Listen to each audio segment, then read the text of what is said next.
Hello guys, what's up mga kaulala?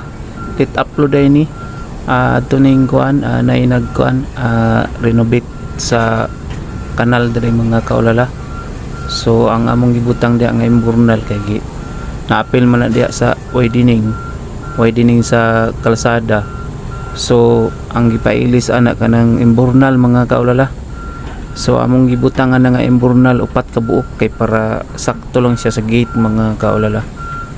So kita gatan-aw lang tadi ang mga kaulala, ga supervise lang tadi, ga supervise lang ang aktor dia mga kaulala kung ilang ipang buhat kay para maayos ang ilahang trabaho mga kaulala.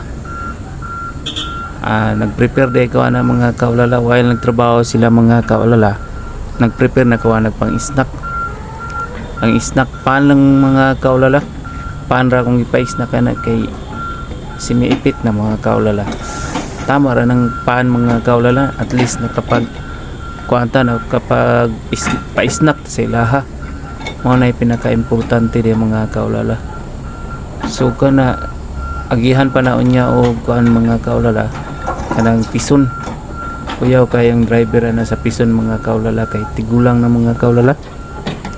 Kuan na gud ang iyang edad mga kaulala, ako tong interview. Tanaw lang ninyo sa inyong next vlog na ako mga kaulala. Akong interviewon tong kuan tigulang mga kaulala.